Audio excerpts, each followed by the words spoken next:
성경 한 곳 읽어보겠습니다. 하나님이 이 모든 말씀으로 일러 가라사대 나는 너를 애굽 땅 종되었던 집에서 인도하여 낸 너의 하나님 여호와로라. 너는 나 외에는 다른 신들을 내게 있게 말지니라. 너를 위하여 새긴 우상을 만들지 말고 또 위로 하늘에 있는 것이나 아래로 땅에 있는 것이나 땅 안에 물속에 있는 것의 아무 형상이든지 만들지 말며 그것들에게 절하지 말며 그것들을 섬기지 말라. 나 여호와 너의 하나님은 질투하는 하나님인즉 나를 미워하는 자의 죄를 갚되 아비로부터 아들에게로 3, 4대까지 이르게 하거니와 나를 사랑하고 내 계명을 지키는 자에게는 1000대까지 은혜를 베푸느니라. 너는 너의 하나님 여호와의 이름을 망령되이 일컫지 말라.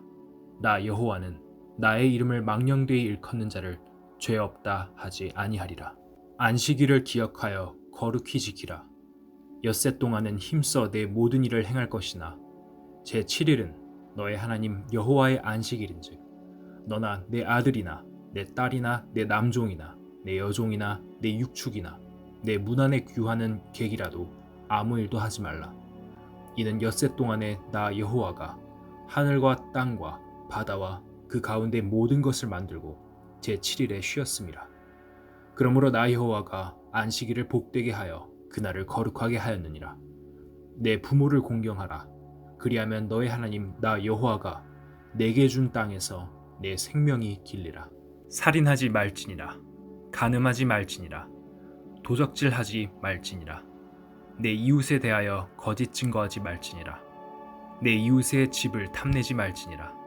내 이웃의 아내나 그의 남종이나 그의 여종이나 그의 소나 그의 나귀나 물은 내 이웃의 소유를 탐내지 말지니라. 이것은 십계명의 내용입니다. 십계명은 10가지 계명인데 사람들이 죄를 모르기 때문에 자기가 죄인임을 알게 하기 위해 기록되었습니다.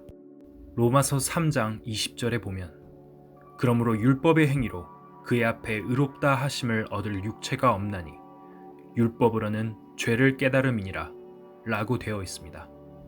율법은 죄를 깨달으라고 주신 것입니다. 그러나 오늘날 많은 기독교인들은 하나님께서 율법을 왜 주셨는지 모르기 때문에 자기가 율법을 지키려고 열심히 노력합니다.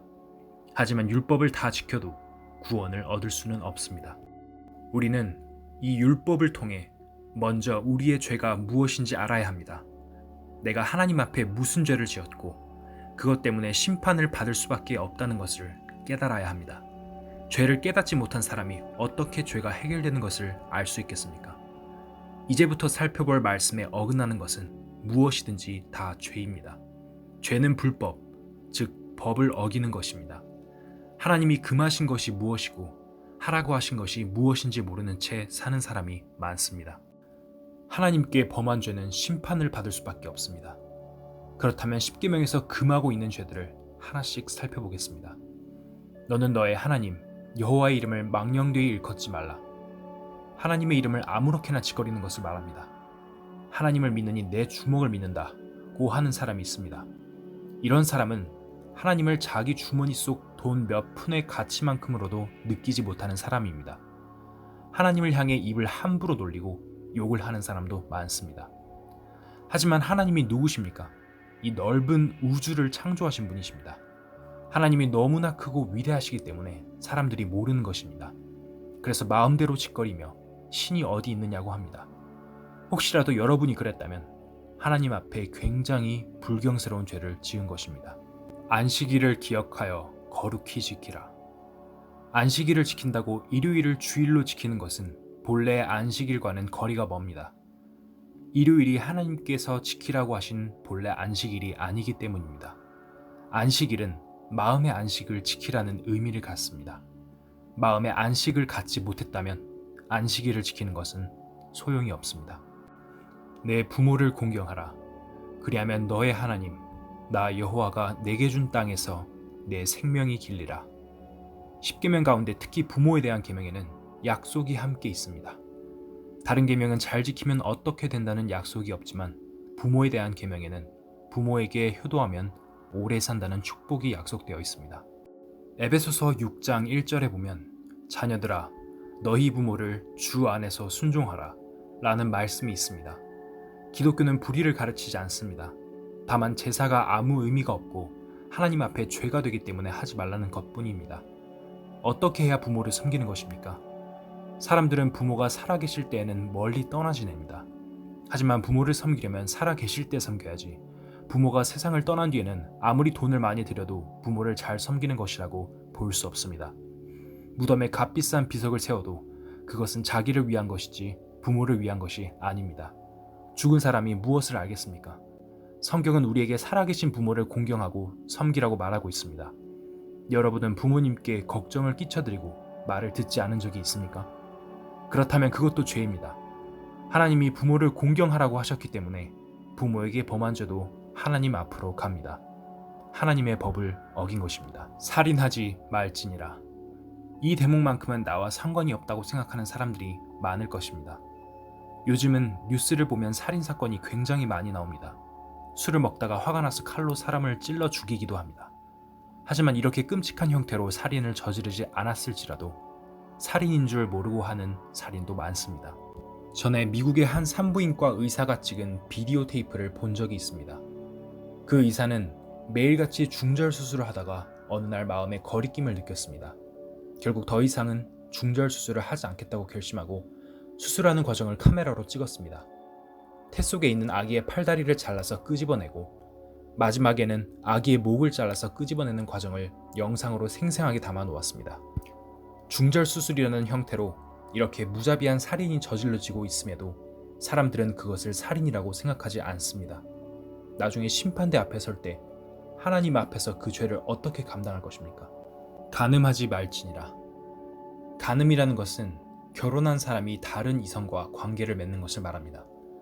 결혼하기 전 처녀나 총각 시절에 성적 생활을 한 것은 음행이라고 할 수 있습니다. 지금은 많은 사람들이 결혼과 무관하게 성생활을 합니다. 하지만 그것도 엄밀히 말하면 음행입니다. 전에 편지를 한 장 받았는데 약혼한 사이에 성생활을 하는 것이 죄가 되느냐고 묻는 내용이었습니다. 저는 두 사람 사이에 문제가 생겼을 때 약혼이 깨질 수 있다고 답을 썼습니다. 결혼 전까지는 부부가 아닙니다. 그러므로 부부가 아닌데 육체 관계를 맺는 것은 당연히 음행입니다. 이러한 음행을 성경은 금하고 있습니다. 간음은 굉장히 무서운 죄입니다. 구약시대는 간음한 자를 돌로 쳐 죽이라고 했습니다. 그런데 지금 세상은 얼마나 부패했는지 둘이 살아보고 육체 관계를 맺어보고 마음에 들면 결혼하고 아니면 그만둡니다. 이는 동물과 다를 것이 없습니다. 이런 여자 저런 여자, 이런 남자 저런 남자 가릴 것 없이 남녀가 편력해가며 사는 난잡하고 어지러운 세상입니다. 성경적으로 보면 노아의 시대나 소돔과 고모라 때에도 그렇고 부패하고 죄가 깊은 시절에는 언제나 성적인 죄들이 들끓었습니다. 지금 세상 역시 이 문제에 대해 타락한 시대입니다. 나만 알고 아무도 모르는 이 죄는 자기 양심 속에만 있습니다.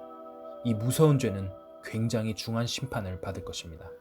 도적질하지 말지니라. 조금이라도 다른 사람을 속이고 물질을 취했다면 도적질을 한 것입니다. 그런 일이 없었는지 가만히 자기 자신을 돌아보시기 바랍니다.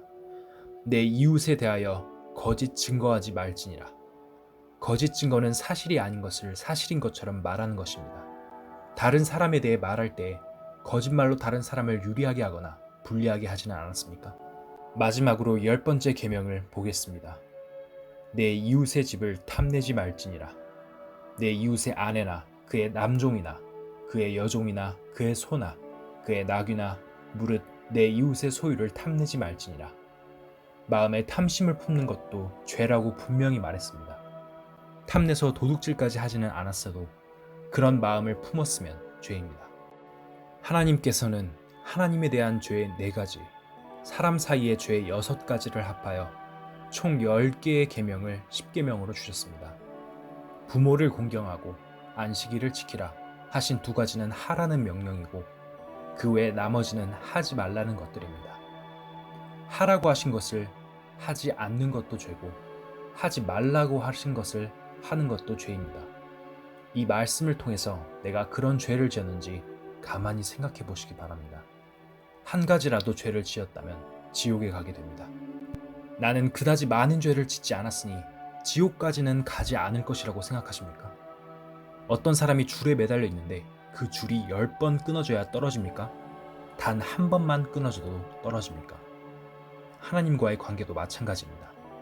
단 한 번의 죄로도 하나님과의 관계는 막혀버립니다. 나는 무심코 한 일이었는데 하나님 말씀을 통해 돌아보니 그것들이 죄였으면 깊이 뉘우쳐야 합니다.